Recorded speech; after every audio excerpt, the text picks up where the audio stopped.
এতটাই সুন্দর গ্রামীণ পরিবেশ, যারা শহরের কোলাহলে থাকতে থাকতে নিজেকে শহরের মধ্যে আবদ্ধ করে ফেলছে, তারা যদি গ্রামীণ পরিবেশে যদি একবার এসে ঘুরে যায়, যে কোনো জেলায় হোক না কেন, আসলেই মন জুড়াই যায়।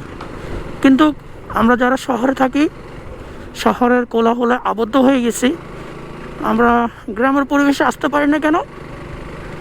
চিন্তা করি বছরে একবার রোজার ঈদের ছুটিতে যাব, কিন্তু দেখা যায় 100%-এর মধ্যে 80%ও গ্রামে আসে না। সবাই শহরে বাড়িঘর করে ফেলছে, চিন্তা করে শহরে যেহেতু সবাই আছে, শহরেই থাকি, গ্রামে যায় আর কি করব।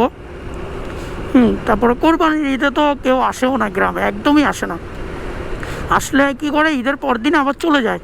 অনেক ব্যস্ততা। বাট যখন আপনি সময় নিয়ে, কমপক্ষে 3-4 দিন সময় নিয়ে যখন গ্রামের পরিবেশে এসে ঘুরে যাবেন, দেখবেন শহরের থেকে আপনার গ্রামটা কত ভালো লাগে। হ্যাঁ, শহরে সুবিধা অনেক বেশি, সুযোগ সুবিধা বলেন,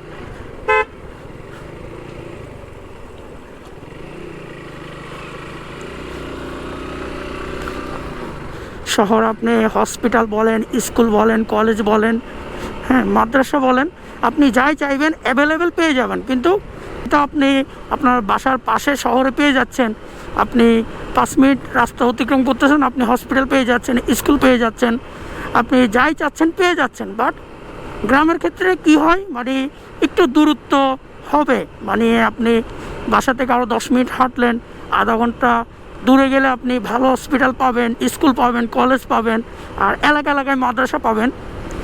এ হলো গ্রামের ক্ষেত্রে।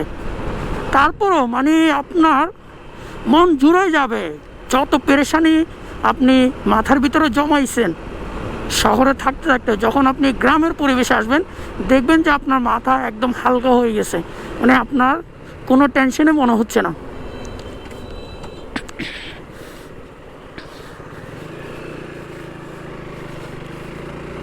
আর হলো গ্রামের মানুষের আচার আচরণ, মানে আপনি যখন শহর থেকে গ্রামে আসবেন না, তখন আপনি বুঝতে পারবেন যে আপনার আচার আচরণ কেমন মানুষের সাথে, আর গ্রামের মানুষের আচার আচরণ আপনার সাথে কেমন।